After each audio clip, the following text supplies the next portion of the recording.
perkembangan dari kasus pembunuhan Brigadir Yosua. Kita masih bersama pengacara dari Barada Eliezer, ada Mas Roni Talapesi, ada juga Bang Martin, pengacara dari keluarga Brigadir Yosua, dan juga ada Prof. Gayus Lumbun, mantan Hakim Agung. Saya ke Mas Roni lagi. Seringkali dalam kasus ini, khususnya antara korban maupun para tersangka sendiri, terjadi seperti perang psikologis lah gitu, Mas Roni. Saya tidak tahu apakah ada pernyataan yang dikeluarkan dari tim pengacara Ferdy Sambo ini secara sengaja atau tidak sengaja, tapi tentu bisa mempengaruhi psikologi khususnya dari Barada Eliezer.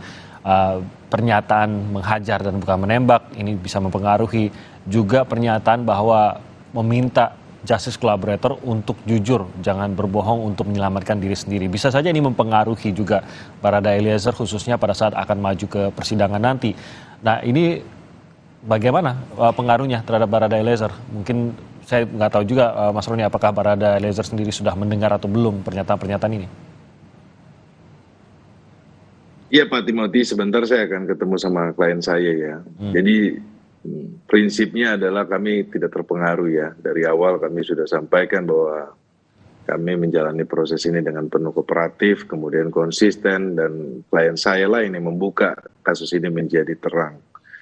Jadi kalau seandainya yang disampaikan oleh rekan-rekan yang mendampingi saudara Ferdy Sambo kemudian melakukan pembelaan, ya silakan saja gitu kan. Tapi nanti kita lihat di pengadilan kan. Nah, ya, maksudnya sebelum pembacaan dakwaan mungkin mereka coba untuk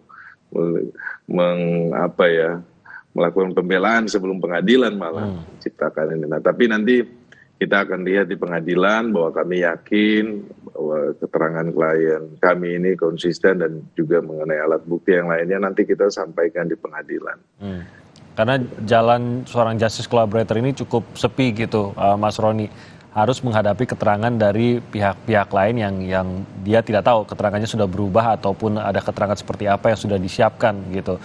Sehingga saya yakin butuh mental yang kuat juga tuh pada saat menghadapi persidangan, Mas Roni. Persiapannya seperti apa?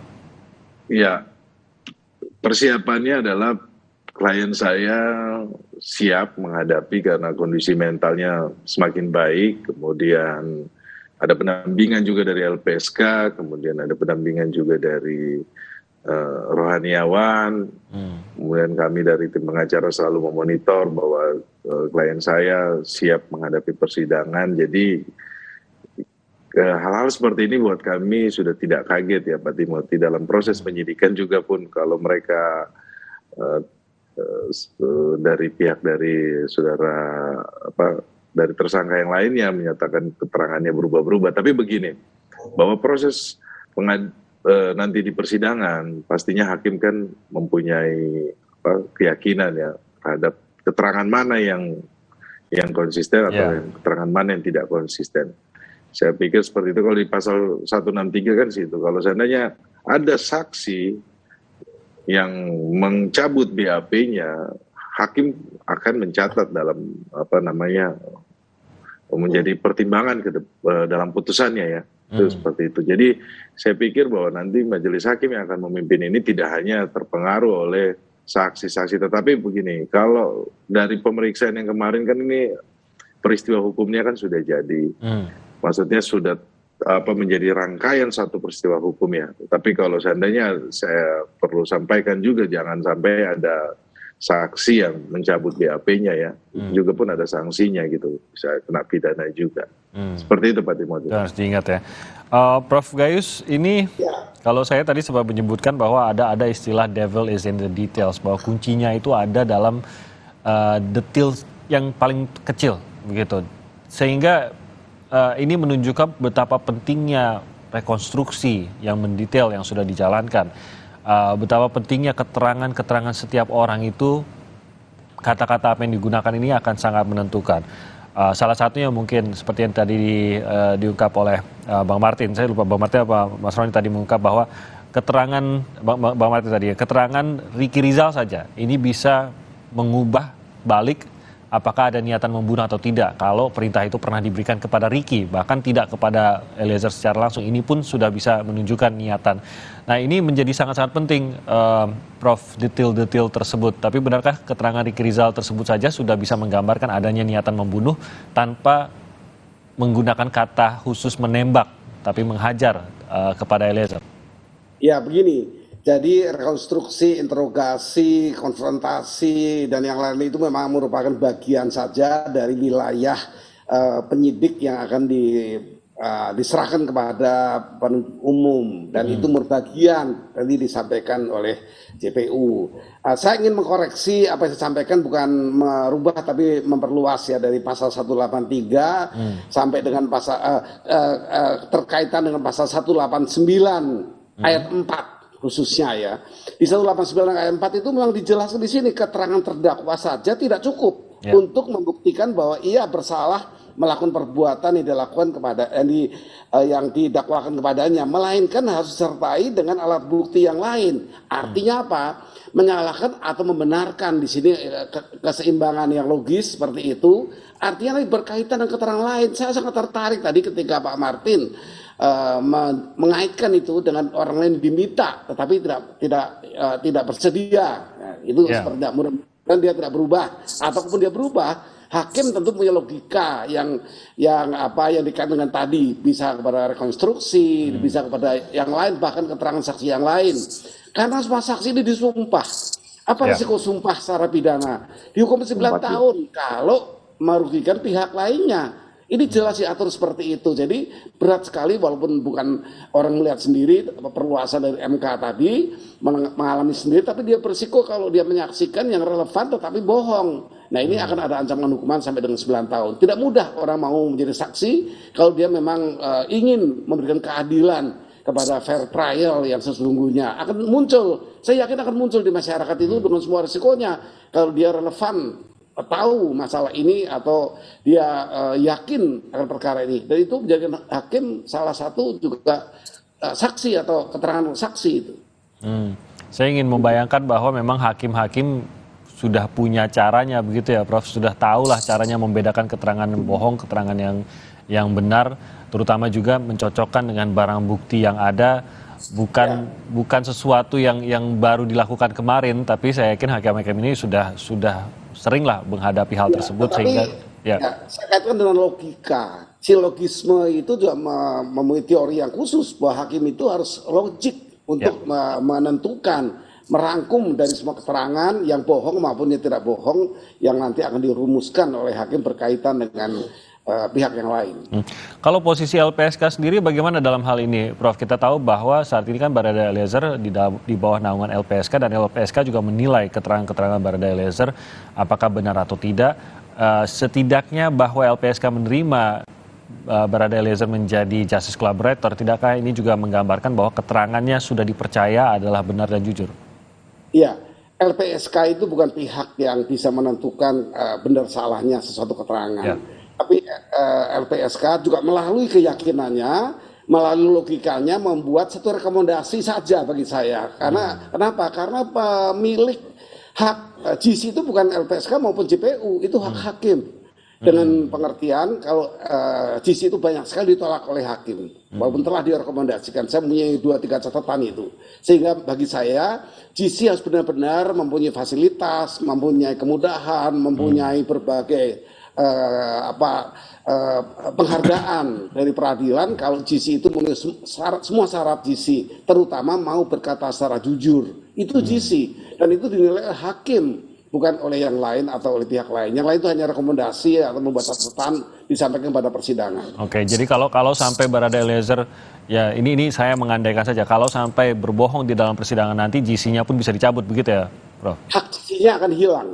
Hak GC-nya akan hilang apabila hakim memandang GC ini tidak memiliki kualitas GC yang sebagaimana ketentuan Perma maupun undang-undang yang ada di LPSK sekalipun. Jadi penentu GC adalah majelis hakim. Oke, ini pasti menjadi catatan dan sebuah alasan lagi ya Mas Roni, kenapa memang Barada Eliezer akan jujur dalam persidangan nanti. Saya ke Bang Martin. Ya, mau menanggapi Mas Roni, silakan singkat. Ya, Pak Timothy, Undang-Undang Pelindungan Saksi dan Korban, filosofinya adalah melindungi saksi yang mengungkap kebenaran. Dalam kasus ini adalah klien saya merupakan saksi pelaku yang bukan menjadi pelaku utama. Dialah yang membongkar kasus ini menjadi terang. Terkait dengan rekomendasi yang akan diberikan kepada JPU maupun Majelis Hakim sudah diatur dalam Undang-Undang Perlindungan Saksi dan Korban, itu diatur dalam pasal 10 ayat 4 bahwa dalam hal saksi yang menjadi saksi mahkota yang mengungkap kebenaran akan diberikan keringanan hukuman itu. Jadi itu undang-undang yang mengatur, bukan karena dari ini yang mengatur, tetapi undang-undang mengatur, negara memberikan reward. Nah, ada beberapa catatan kami juga bahwa saksi kunci atau saksi yang mengungkap kebenaran mendapatkan keringanan hukuman. Ada beberapa juga kami sudah kumpulkan jurisprudensi juga ya, karena mengingat kasus ini adalah kasus yang awalnya ditutupi, tapi karena keterangan dari saudara Baradae, Richard Eliezer, maka kasus ini terbuka. Seperti itu Pak Timothy. Oke, baik, terima kasih Mas Roni. Bang Martin, Anda juga mungkin boleh menanggapi proses yang berjalan sejauh ini dan bagaimana yang Anda ingin lihat. Kalau tadi Anda sempat menggambarkan beberapa hal yang membuat Anda entah risih entah apa, tapi ada beberapa hal yang tidak memuaskan dan tampaknya masih mengaburkan dari kasus yang sebenarnya. Ya, terima kasih Bung Timothy. Jadi kebijaksanaan hakim ya ataupun logika hakim itu kalau kita baca di Bible ya, itu sudah dipraktekkan oleh Raja Salomo ketika dia menimbang dan memutus perkara ketika ada anak yang diperebutkan ya oleh masing-masing dari wanita. Nah itu akhirnya raja ini memerintahkan untuk memenggal saja dibagi dua. Salah satu pihak dari perempuan itu mengatakan ya sudah biar adil dan tidak dapat ya, masing-masing tidak dapat. Akhirnya diputuslah salah satu wanita yang keberatan anaknya dipenggal itulah yang sebagai ibu aslinya gitu ya. Nah hal yang sama saya pikir nanti bisa dipraktekkan juga ya di persidangan, tapi bukan dipenggal ya enggak ya. Ya nanti hakim, majelis hakim bisa melihat, menimbang sesuai dengan persesuaian alat bukti. Seperti yang saya bilang tadi, Verdi Sambo mengatakan bahwa dia hanya bilang hajar gitu ya, bukan menembak. Tapi ada keterangan saksi lain yang mengatakan bahwa perintahnya menembak nih, 2 orang. Lalu Verdi Sambo mengatakan bahwa dia tidak punya niat untuk pergi ke Jalan Duren 3 karena niatnya main badminton. Ya. Nah, apakah wajar dan logis ketika orang yang mendengar katanya istrinya kena kekerasan seksual, itu masih punya kepikiran buat main badminton gitu loh. Kalau saya bukan main badminton, saya asa golok saya kalau saya itu hal tersebut menimpa pada saya. Ya. Lalu yang berikutnya, apakah orang yang ingin main badminton itu, ya, itu membawa senjata HS dan memakai sarung tangan? Harusnya orang yang main badminton itu membawa raket dan kok. Dan membawa sparring partner gitu kan untuk bermain. Karena badminton nggak bisa sendirian, harus berdua. Nah ini saya pikir hakim pasti sangat pintar lah untuk melihat persesuaian keterangan ini. Dan tadi rekan kita mengatakan agar Eliezer berkata jujur. Justru saat ini Eliezer berkata jujur. Sebelumnya berbohong karena diarahkan. Dan diiming-imingi oleh tanda petik uang ya 1M. Nah apakah sudah diusut oleh Febri yang katanya dia ini tidak mau membela terdakwa atau tersangka koruptor gitu ya. Karena kalau kita bilang korupsi, suap itu bagian dari korupsi. Ya, kan law firmnya dia tuh visi integritas gitu ya. Tidak mau membela tersangka ataupun terdakwa korupsi. Nah, ini harus sesuai dengan idealisme mereka. Jangan nanti karena tiba-tiba dapat perkara yang besar gitu kan, yang lain juga besar-besar, tiba-tiba kita melupakan semangat kita gitu. Dan mereka kan juga bekas staf daripada KPK. Malu saya. Nah, yang terakhir, ajang persidangan nanti itu adalah momentum untuk menyelamatkan diri masing-masing ya, Bung Timothy ya.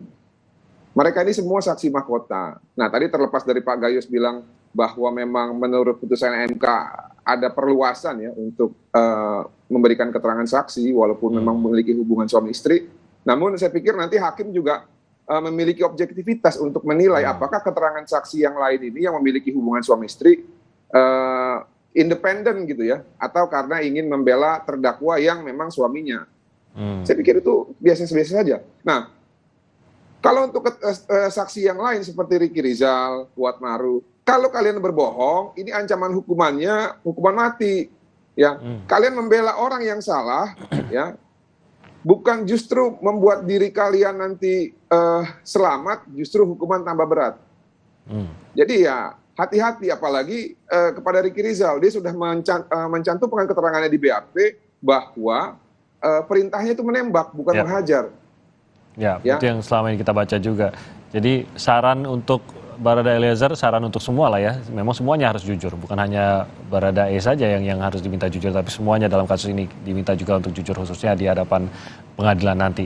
Kita akan nantikan sidang sebentar lagi dalam hitungan hari. Jadi kita harapkan bahwa hakim bisa memberikan penilaian, pertimbangan yang seadil-adilnya, dan kita mungkin akan banyak mendengar hal-hal yang baru lagi dalam sidang nanti yang semoga bisa kita ikuti bersama-sama. Terima kasih banyak atas waktunya Bang Martin, Mas Roni, dan juga Prof. Gayus. Terima kasih. Kita akan ikuti terus bagaimana kelanjutan dari kasus ini. Selamat pagi dan salam sehat untuk Anda semua. Saudara, kami akan jeda sebentar, dan usai jeda kami akan hadirkan segmen Sehat di Tengah Pandemi yang akan dipandu oleh Bayu Sutiono bersama dokter spesialis ortopedi. Usai jeda.